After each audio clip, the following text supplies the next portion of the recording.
ये ईसाइयों का सबसे पवित्र अवशेष है। हेरिंगबोन लिनन का एक टुकड़ा 4 मीटर से कुछ लंबा और 1 मीटर चौड़ा। देखने में यह कपड़ा अच्छा नहीं है। इस पर निशान हैं, जला है, दाग और धब्बे हैं। लेकिन इस पर बनी इमेज इसे गैर मामूली बनाती है। एक हल्का सा साया है जो पास जाने पर गायब होता लगता है। अगर कुछ दूर से देखें तो आगे पीछे दोनों ओर से ऐसे पुरुष का साया सा नजर आता है जिसे मारा पीटा गया, छुरा घोंपा गया और सलीब पर चढ़ा दिया गया। पिछले 150 साल से यह कपड़ा इटली के शहर ट्यूरेन के सेंट जोसेफ के कैथेड्रल में रखा है और इसी वजह से इसका नाम पड़ा द श्राउड ऑफ ट्यूरेन।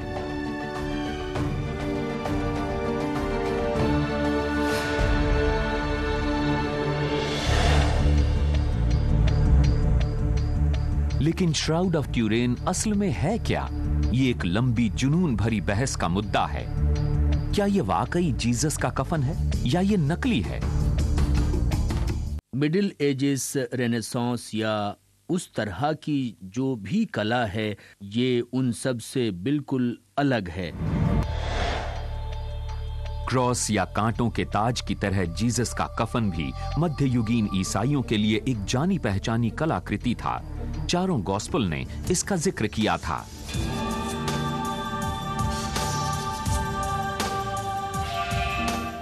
बाइबल के अनुसार क्रूसिफिकेशन के बाद जीसस को पास के एक मकबरे में ले जाया गया था, जहां उन्हें दफन करने के लिए तैयार किया गया था।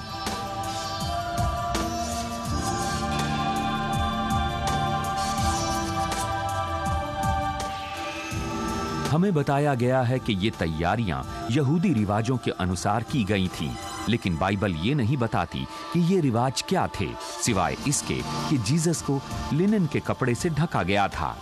बाइबल ये भी बताती है कि देह पर लेप के लिए बड़ी मात्रा में एलो और मर लाया गया था। और फिर क्रूसिफिकेशन के 2 दिन बाद ऐसी घटना हुई जिसने एक नए धर्म को जन्म दिया।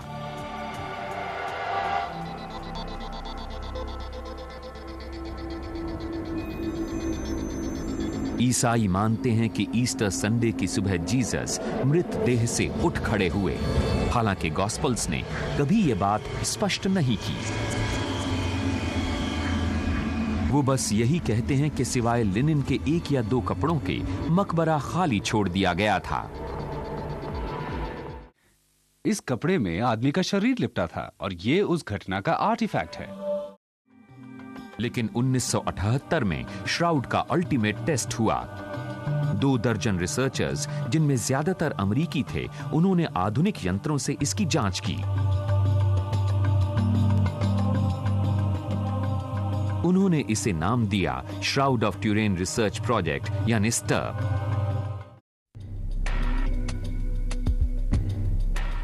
स्टर्प टीम 1978 में ट्यूरेन पहुंची। बेरी श्वार्ट्ज टीम के फोटोग्राफर थे।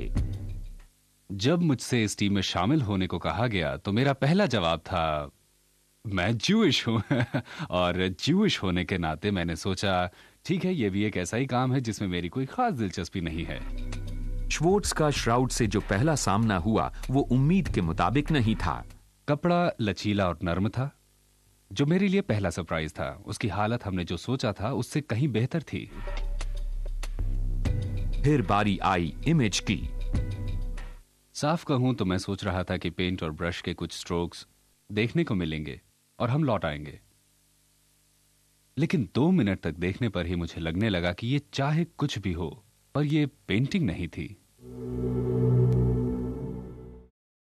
स्टर्प टीम ने 5 दिन तक श्राउड की जांच की और निष्कर्ष तक पहुंचने से पहले 5 महीनों तक अपने नतीजों को स्टडी किया। वो इमेज न फोटोग्राफ है, न पेंटिंग और ना ही कोई आर्ट वर्क है। इमेज एरिया में कोई पेंट या पिगमेंट नहीं है। वो इमेज अगर कहीं है तो फाइबर के सरफेस पर है और वो कपड़े में ज्यादा नीचे तक नहीं गई है। दूसरे डेटा में वो रहस्यमयी नतीजे थे जो श्राउड इमेज के किसी VP8 एनालाइजर से मिले थे। इसमें कंप्यूटर इमेज की डेंसिटी को टोपोग्राफिकल रिलीफ में बदलता है। और देखिए, जो नतीजा मिला वो मानव शरीर का नेचुरल रिलीफ था। इमेज डेंसिटी का अनुपात ठीक वही था जो इमेज बनाने के समय कपड़े की शरीर से दूरी रही होगी। इस डेटा ने श्राउड को महज पेंटिंग नहीं माना। कई लोगों ने लिनन पर इमेजेस बनाई हैं। लिनन पर इमेज बनाना आसान होता है। हालांकि जो ने इमेज बनाई, लेकिन श्राउड ऑफ ट्यूरिन के केमिकल और फिजिकल प्रॉपर्टीज से यह कहीं मेल नहीं खाती। अब जिसको भी मुझ पर शक हो और वो कहता हो कि ये जालसाजी है, उसे मेरी चुनौती है कि कुछ ऐसी इमेज बनाए जो इससे मेल खा जाए, तो मैं इस बारे में चुप रहूंगा। उन्होंने करीब 11 अलग अलग टेस्ट किए।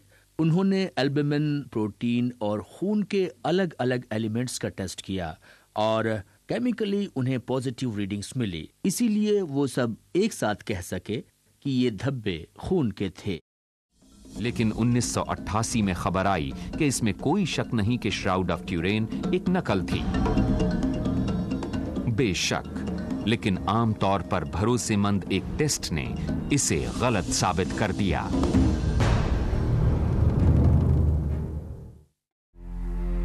ये सारी बात कि श्राउड असली है या नहीं 1988 में ही निपट जाती, जब 3 पोस्टेज स्टैंप जितना टुकड़ा एक कोने से काटा गया। इस छोटे से टुकड़े को 3 हिस्सों में बांटा गया। इन्हें छोटे मेटल कैनिस्टर में डालकर 3 अलग अलग प्रयोगशालाओं में भेज दिया गया।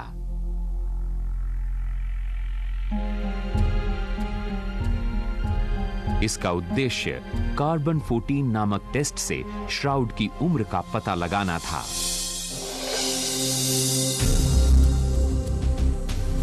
छह महीने बाद तीनों लैब्स ने अपने नतीजे पक्की तारीखों के साथ ब्लैक बोर्ड पर लिख दिए। श्राउड का फ्लेक्स फाइबर मध्यकाल के बीच 130 साल के दौरान उगाया गया था।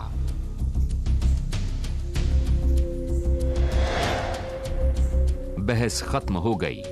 श्राउड ऑफ ट्यूरेन नकली था।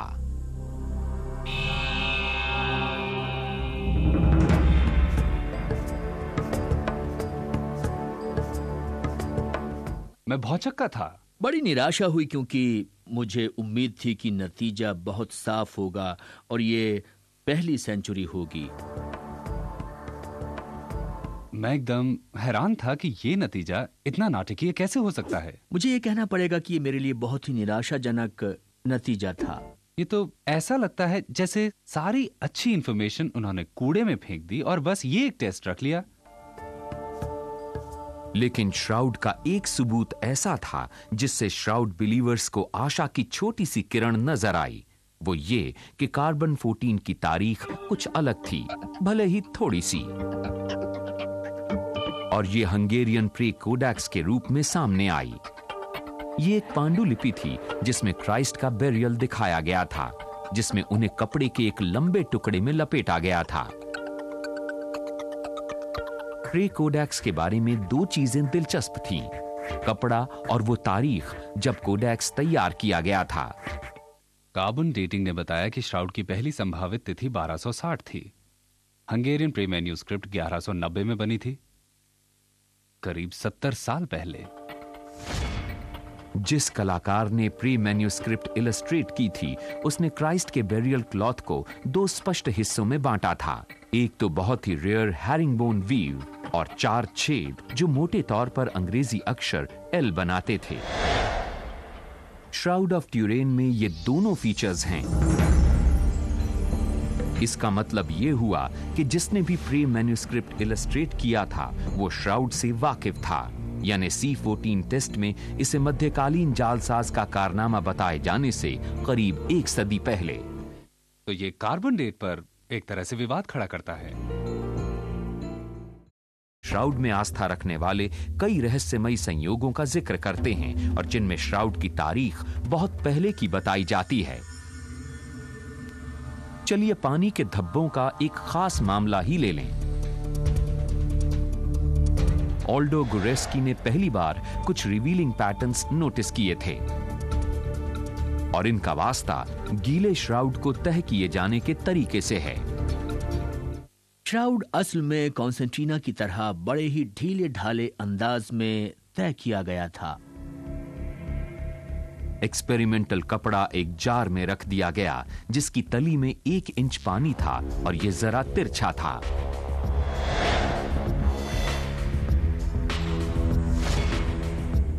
इससे पानी के जो दाग एक्सपेरिमेंटल क्लॉथ पर पड़े वो श्राउड से मेल खाते हैं। लेकिन यहां कंटेनर कौतूहल पैदा करता है।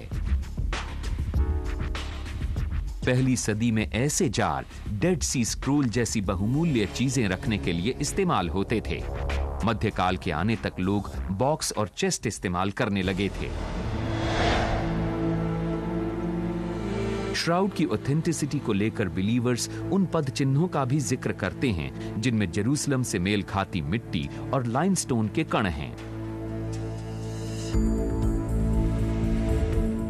श्राउड की सिलाई के बहुत ही रेयर स्टाइल का भी जिक्र है जो मध्यकाल में नहीं था, लेकिन पहली सदी में जूडिया में इस्तेमाल होता था, और यह भी कि लिनन एक ओवरसीज लूम पर बुना गया था जो पहली सदी के दौरान पश्चिम एशिया में बहुत आम था, लेकिन मध्यकाल के दौरान फ्रांस में बहुत ही कम देखने को मिलता था।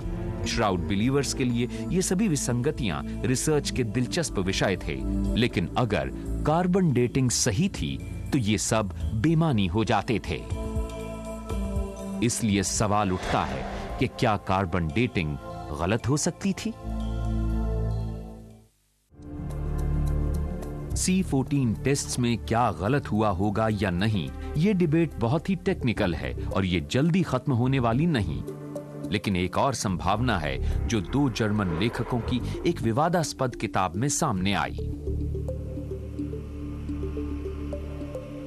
उनका मानना है कि कार्बन 14 टेस्ट एकदम सही थे, लेकिन उनका श्राउड ऑफ ट्यूरेन से कुछ लेना देना नहीं। लेखकों का मानना है कि जिस दिन श्राउड में से टुकड़ा काटा गया, किसी ने नमूना बदल दिया। हालांकि वीडियो कैमरास बिना रुके लगातार चल रहे थे, फिर भी किसी ने श्राउड के टुकड़ों की जगह मध्यकालीन लिनन के टुकड़े रख दिए। तो फिर यह बात कैमरों ने क्यों नहीं पकड़ी? होल्गर कर्स्टन की एक थ्योरी है जिसके बारे में वो बताते हैं। पूरे प्रोसेस की वीडियो टेप बनाई गई और इस धरती पर मैं इकलौता ऐसा आदमी हूं जिसने 8 घंटे के पूरे प्रोसीजर का एक एक फ्रेम अच्छी तरह से देखा था। ये टेप बहुत बढ़िया तरह से तैयार हुई है, लेकिन इसका आधा घंटा कहीं गायब है। पता चला कि जब श्राउड के टुकड़े दूसरे कमरे में ले जाए जा रहे थे, तब कैमरास बंद कर दिए गए थे और इन टुकड़ों को 3 कंटेनर्स में अलग-अलग लेबोरेटरीज के लिए रख दिया गया था। मेरा सवाल यही था कि जब हर चीज डॉक्यूमेंट की जा रही थी, तो फिर यह हिस्सा डॉक्यूमेंट क्यों नहीं किया गया? आखिरकार यह सबसे क्रिटिकल मोमेंट था। कैमरा बंद करने की वजह यह बताई गई कि लैब्स को कंट्रोल सैंपल और श्राउड पीसेस में अंतर मालूम न चल सके, लेकिन लैब्स को पहले ही पता था कि कौन से टुकड़े श्राउड के थे, क्योंकि उनके धागे अलग नहीं किए गए थे। कर्स्टन का मानना है कि नतीजा साफ था। देखिए, मेरा तो यह मानना है कि किसी तरह की मैनिपुलेशन तो जरूर हुई थी। मैनिपुलेशन यानी टुकड़ों का बदलना। श्राउड पीसेस और जो टुकड़े लैब्स को मिले, उनके फोटोज को ध्यान से देखने पर कर्स्टन का कहना था कि इन्हें जरूर बदला गया था। उनके अनुसार नमूने न तो वजन में और न ही दिखने में मेल खाते थे। ये टुकड़ा ऑक्सफोर्ड सैंपल है जो रेडियो कार्बन डेटिंग के लिए इस्तेमाल हुआ था। हम फोल्ड एक्सिस को पहचान सकते हैं। 0 थ्रेड भी है, जहां से वीविंग पैटर्न अलग डायरेक्शन में मुड़ जाता है। और जैसा कि आप यहां देख सकते हैं, ये कोऑर्डिनेट सिस्टम टुकड़ों को फिंगरप्रिंट्स की तरह तुलना करने में हमारी मदद करता है, जबकि ये वाला इससे मेल नहीं खाता।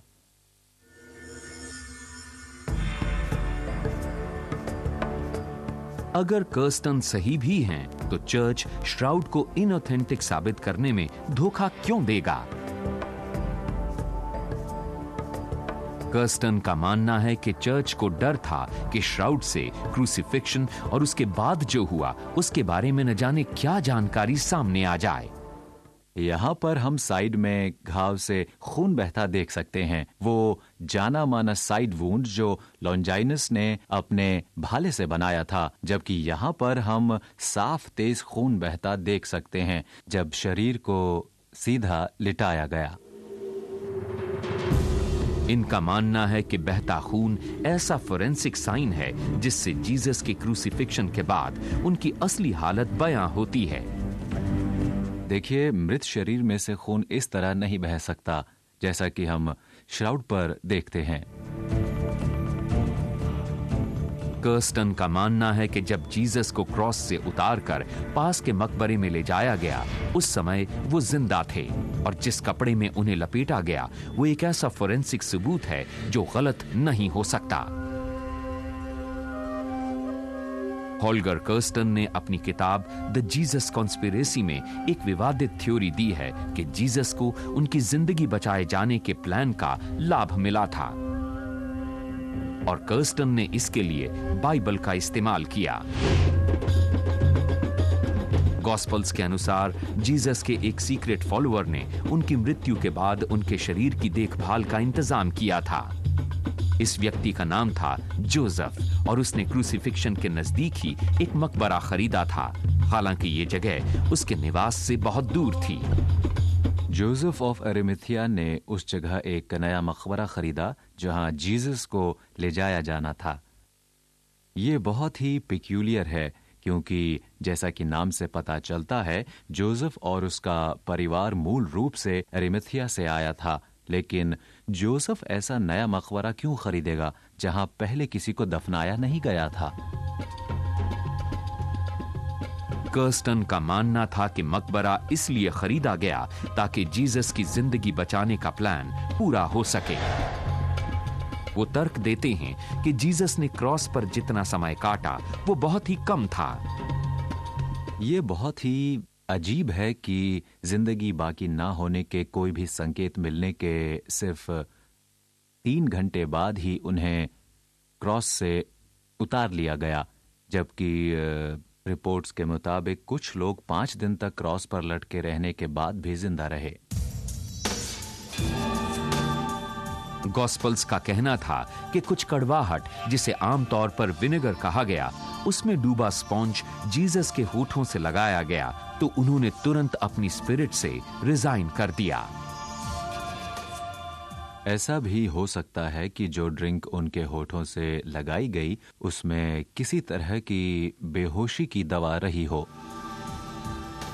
एक सेंचुरियन ने जीसस को भाला घोंपा था।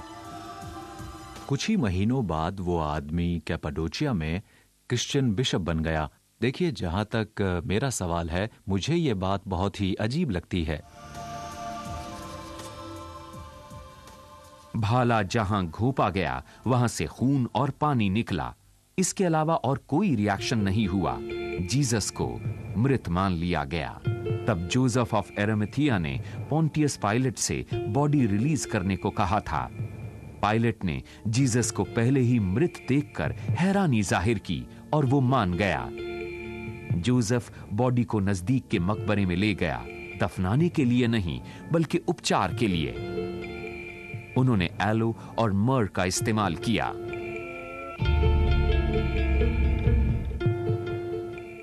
एलो और मर दवाई के रूप में जानी जाती हैं। इन दवाइयों का इस्तेमाल आज भी किया जाता है। मर खून का बहना रोकती है, जबकि एलो घावों को बड़ी तेजी से भरने के लिए जाना जाता है। कोड़ों की मार से शरीर पर जो घाव बने थे, उन्होंने उन्हें ठीक करने की कोशिश की और उसके बाद पूरे शरीर को मुलायम लिनन के कपड़े से ढक दिया गया ताकि कंटामिनेंट्स या कीड़े मकोड़े और मक्खियां दूर रहें। ये सब कुछ उन्हें जीवित रखने के लिए किया गया था। कर्स्टन का मानना है कि मर और जीसस के बुखार वाले शरीर की गर्मी से कपड़े पर इमेज बनी। एक्सपेरिमेंट से पता चलता है कि मर कपड़े पर हल्के भूरे रंग की तस्वीर या इमेज बना सकता है, और इसके बारे में बताने के लिए किसी चमत्कार या सुपरनैचुरल एक्सप्लेनेशन की कोई जरूरत नहीं है। क्योंकि जीसस का शरीर बेहोशी की हालत में था, इसलिए हम लोग मान सकते हैं कि जीसस का शरीर कपड़े के नीचे 12 या 24 घंटे तक बिना किसी हरकत के रहा, और इतने समय में इमेज आराम से बन सकती है।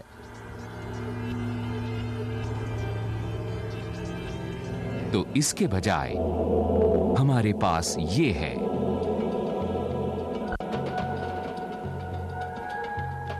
गॉस्पल्स ने सिर्फ एक ही इंफॉर्मेशन दी कि रविवार सुबह जब मकबरा देखा गया तो सिवाय लिनन के वो खाली था।